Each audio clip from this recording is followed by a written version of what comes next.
Welcome to our channel Telugu Prabha. నేను మీ journalist Yagnamurthy. Prabhas కథానాయకుడిగా నటిస్తున్నటువంటి ప్రస్తుతం అండర్ ప్రొడక్షన్లో ఉన్నటువంటి సినిమాల్లో ఫౌజీ ఒకటి. సో హను రాఘవపూడి సీతారామం సినిమా తర్వాత తను డైరెక్ట్ చేస్తున్నటువంటి సినిమా. సో ఆ సినిమా మీద చాలా అంచనాలు ఉన్నాయి. దానికంటే ముందు ది రాజాసాబ్ సినిమా రాబోతున్న సంగతి తెలుసు. మారుతి డైరెక్షన్లో తను చేస్తున్నటువంటి సినిమా. అయితే రీసెంట్గా ఫౌజీ సెట్స్ మీద జరిగినటువంటి ఒక ఘటన అనుకోండి, లేదా ఒక సన్నివేశం, అది ఇప్పుడు సోషల్ మీడియాలో వైరల్గా మారింది. ఆ సినిమా కథానాయిక ఇమాన్వి పుట్టినరోజు వేడుకల్ని ఫౌజీ సెట్స్ మీద నిర్వహించారు. దానికి సంబంధించినటువంటి గ్లింప్సెస్ అలాగే ఇమేజెస్ సోషల్ మీడియాలో బాగా వైరల్ అయ్యాయి. అయితే ఇది ఇప్పుడు నెగటివ్ ఇంపాక్ట్ని చూపిస్తుండటం గమనార్హం. చాలామంది ఇమాన్విని అలాగే ఫౌజీ సినిమాని ఇప్పుడు ట్రోల్ చేయడం మనకి విరివిగా కనిపిస్తుంది సోషల్ మీడియాలో. ఎందుకని అంటే గతంలోనే ఇమాన్వికి సంబంధించి బయటపడినటువంటి కొన్ని విషయాలు ట్రోలింగ్కి దారితీశాయి. ఎప్పుడైతే మనకి ఆ మధ్యకాలంలో జరిగినటువంటి పెహల్గామ్ దాడులు, వీటి తర్వాత పాకిస్తాన్ వాళ్ళకు సంబంధించినటువంటి ఏ విషయమైనా సరే మనకి ఇప్పుడు ఒక వ్యతిరేకత తీవ్రంగా సమాజంలో వస్తున్నటువంటి విషయం మనం గమనిస్తూ ఉన్నాం.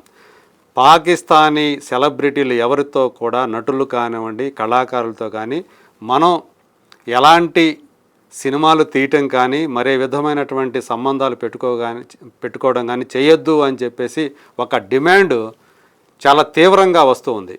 సో ఆ డిమాండ్ని కొంతమంది సమర్థించేవాళ్ళు ఉన్నారు, కొంతమంది విమర్శించేవాళ్ళు ఉన్నారు. కానీ డిమాండ్లు మాత్రం చాలా బలంగా వినిపిస్తుండటం మనం చూస్తూ ఉన్నాం. సో అందుగురించే ఎవరైతే పాకిస్తానీ నటులతో కలిసి పనిచేస్తున్నారో వాళ్ళ మీద ఆ ట్రోలింగ్ కూడా విపరీతంగా జరుగుతుంది. సో అదే సందర్భంలో ఫౌజీ సినిమాలో కథానాయికగా నటిస్తున్నటువంటి ఇమాన్వి గురించి కూడా ఇప్పుడు ఆమె, ఎందుకంటే ఆమె తండ్రి పాకిస్తాన్ మూలాలు ఉన్నటువంటి వ్యక్తి, ఆమె పాకిస్తాన్ మూలాలు ఉన్నటువంటి నటి అని చెప్పేసి చాలామంది ఆరోపిస్తూ ఉన్నారు, ట్రోల్ చేస్తూ ఉన్నారు.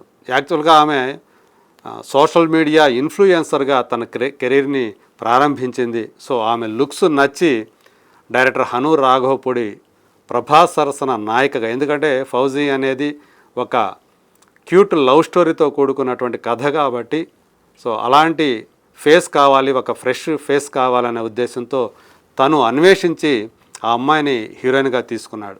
కానీ తర్వాత సో తను దానికి సంబంధించినటువంటి ఆ ట్రోలింగ్కి తను కూడా గురవుతూ వస్తూ ఉన్నాడు. ఎందుకని ఆ అమ్మాయికి ఎవరు దొరకలేదా, భారతీయ తారాలు ఎవరు కూడా దొరకలేదా, పాకిస్తానీ నటిని ఎందుకు తీసుకున్నారని. నేను పాకిస్తానీ అమ్మాయిని కాదు అని చెప్పేసి తను ఆ మధ్యకాలంలో వివరణ ఇచ్చే ప్రయత్నం చేసింది ఇమాన్వి. కానీ ఆమె తన సోషల్ మీడియాలో, అది ఇన్స్టాగ్రామ్లో ఒకవైపు ఇండియన్ ఫ్లాగ్ని మన జాతీయ పతాకంతో పాటు పాకిస్తానీ జాతీయ పతాకాన్ని కూడా పెట్టుకోవటంతో ఒక పోస్ట్లో దాన్ని అందరూ కూడా, అది ఆమె ఎప్పుడో షేర్ చేసింది, జనం మరి ఊరుకోరు కాబట్టి అవన్నీ కూడా వెలికి తీసి, సో ఈమె రెండింటికి సంబంధించినటువంటి మనిషి, ఆమె తండ్రి సో పాకిస్తానీ మనిషి అని చెప్పేసి చెప్తున్నారు. కొంతమంది అయితే అతను పాకిస్తానీ ఆర్మీకి సంబంధించినటువంటి వ్యక్తి అని కూడా కొంతమంది ఆరోపిస్తూ ఉన్నారు. సో దాని మీద మాత్రం ఇమాన్వి స్పందించలేదు. నిజానికి ఆమె పేరు ఇమాన్వి కాదు, తను అలా పేరు మార్చుకుంది తన సోషల్ మీడియాలో. సో ఇమాన్ ఇక్బాల్ ఇస్మాయిల్ అనేది ఆమె ఒరిజినల్ నేము అని చెప్పేసి చాలామంది ఆమె పేరును బయటికి తీశారు. సో అదే ఇప్పుడు మరి సినిమాకి ఏమన్నా, ఫౌజీ సినిమాకి రాబోయే రోజుల్లో ఒక నెగటివ్ ప్రాపగాండాన్ని సంపాదించి పెడుతుందా? సో ఎందుకంటే ఇప్పటికే కొంతమంది కాసు కూర్చొని ఉన్నట్టుగా మనకు అర్థమవుతుంది. బాయ్కాట్ ఫౌజీ అనేటువంటి ఒక ట్రెండ్ని సోషల్ మీడియాలో దాన్ని వైరల్ చేయడానికి సిద్ధపడుతున్నట్టుగా మనకి తెలుస్తూ ఉంది. ఆ ట్రెండింగ్ను చూస్తూ ఉంటే ఫౌజీ మీద అలాగే ఇమాన్వి మీద వ్యక్తమవుతున్నటువంటి అభిప్రాయాలు కానీ కామెంట్లు కానీ చూస్తూ ఉంటే, సో దీంతో సినిమా టీం కూడా, ఫౌజీ సినిమా టీం కూడా చాలా మౌనంగా అన్నీ కూడా గమనిస్తూ ఉంది. తొందరపడి ఒక మాట మనం బయటకు వదిలితే కనుక దాని పరిణామాలు ఎలా ఉంటాయో అనేటువంటి ఒక సందేహంతో టీం కూడా ఎవ్వరూ కూడా ప్రభాస్ దగ్గర నుంచి డైరెక్టర్ హను రాఘవపూడి దగ్గర నుంచి ప్రొడ్యూసర్స్ దగ్గర నుంచి ఎవరూ కూడా దీని మీద నోరు మెదపడం లేదు. ఎందుకంటే నిన్నటి నుంచి ఈ ట్రోలింగ్ అనేది చాలా ఎక్కువగా మనకి కనిపిస్తూ ఉంది. ఆ అమ్మాయి పుట్టినరోజు జరపటం, అలాగే అవి సోషల్ మీడియాలో షేర్ చేయటం అనే దాన్ని చాలామంది తీవ్రంగా తీసుకొని, సో ఒక పాకిస్తానీ నటితోటి ఎలా మన సినిమాని తీస్తారు తెలుగు సినిమాని, ఒక భారతీయ సినిమాని అని చెప్పి చాలామంది ఆ ట్రోల్ చేయటం, ఆరోపిస్తూ ఉండటం, విమర్శలు చేయటం మనకి కనిపిస్తూ ఉంది.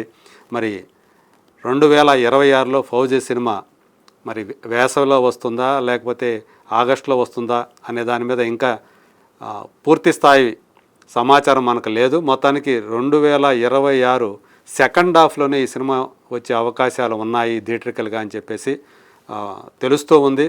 మరి చూద్దాం ఇప్పుడు ఇమాన్వి వ్యవహారం రాబోయే రోజుల్లో నిర్మాతలకి లేదా ఫౌజీ సినిమాకి సమస్యలు సృష్టిస్తుందా లేకపోతే ఇది గాల్లో తేలిపోతుందా అనేది let us wait and see.